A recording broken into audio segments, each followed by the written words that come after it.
Hey folks, Mike Murtis here, another episode of Gamer Logic. We are covering a WiiWare game for the Wii system, of course, and this game is Castlevania Rebirth, or Castlevania Adventure Rebirth. Now, this game is a remake of the original Castlevania Adventure for the Game Boy, released in 1989.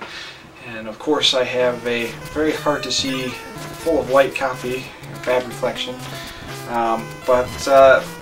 for Game Boy Castlevania, for its first game into the series on the Game Boy, it wasn't very good.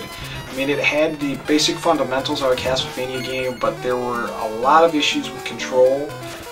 There were no stairs, there were only ropes, which was fairly strange. And Christoper Belmont, your main character, moved so slow. I mean, you actually had to check and look to see if maybe some kind of slow motion feature was on, because he moved like there was cement in his boots. But you know, the game was it was a Game Boy game. It was its first black and white deal into the Game Boy series, and a mediocre attempt. The second release, Castlevania II Belmont's Revenge, was a far superior game with the stage select and better control and mechanics and a decent storyline. So the sequel was better. So with that being said, a lot of people were wondering why Konami chose to do a remake of the first one and not the second one. And I was a little worried too. It's been quite some time since I played the Game Boy game, and I just loaded it up a few minutes ago to try it out, and it's not very good, that's for sure. So I was a little worried going into this Castlevania Rebirth because I didn't want the same kind of crappy game that I ran into. I'm happy to say that the game is very decent. It is a very good game. It is not as good as, say, Dracula X or Super Castlevania 4, but it is still a very good game. It is a remake, like I said, of the Game Boy version. It's got a full orchestrated soundtrack, CD quality soundtrack, lots of remakes of the original Castlevania music, which is always a plus. The colors and graphics are decent. It does look like a, almost looks like a Game Boy Advance version of the game, obviously on a bigger screen. But it is not a Metroidvania kind of deal, where when I say that, that means like kind of Metroid where it's one big stage and you run around picking up items. It is old school, as in you start the stage, you go through, you beat the boss, you win, you go to the next stage until you get to Dracula. So it is old school Castlevania action. Like I said, graphics is great, sound is great. Control is definitely a lot better than the original Game Boy version. Christopher moves like he should.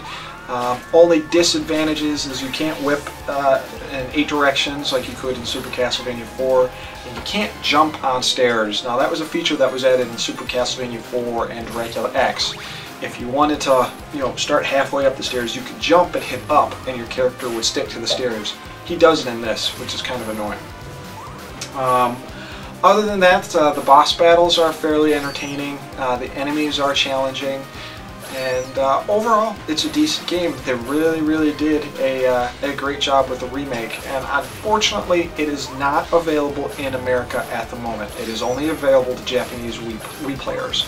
I've really enjoyed my copy of it, and definitely when it comes out here in America, I am going to get the American version of it. The basic gist of the story is, and this is taking this from the original Castlevania Adventure, not the new one, is that Christoper Belmont is the new lineage in the Belmont family, and Dracula rises every 100 years, and basically it's his turn to fight Dracula and defeat him, and he makes his way through Castlevania to fight and destroy Dracula. And this kind of follows the same suit for Rebirth, I'm sure.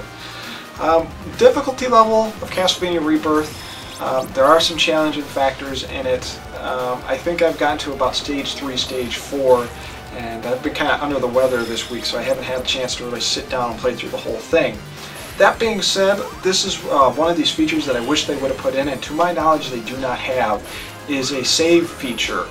When you play and you're done, and say you're only at stage 3 and you don't beat it and you stop, there is no save function, and as I can tell, there's also no password function. So when you stop, you have to start all the way over from the beginning again, which is kind of annoying. I mean, I know the old school Castlevania games, actually the first Game Boy one and the first Nintendo one did not have a password feature. But in today's day and age, it's just kind of annoying. So I haven't been able to beat it. When I have a couple hours that I can spend on a game, I'll just probably sit down and play through it, but unfortunately I haven't. But that is probably one of the only major downsides of this game, is that there's no stage select. I haven't been able to decipher if there's any cheat codes or anything for stage select, because there's nothing really out there on the internet that says otherwise. But overall, how does this game stack up in the Castlevania series? I'd say it does a fairly good job. It sits right up there with Castlevania Bloodlines, Dracula X, and Super Castlevania 4.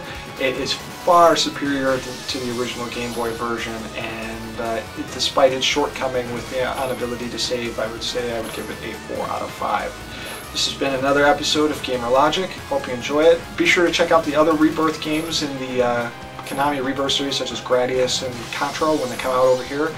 You've just been watching the review of the Castlevania Adventure Rebirth. I'm Unleaded Logic, Mike Murtis. Take it easy, guys.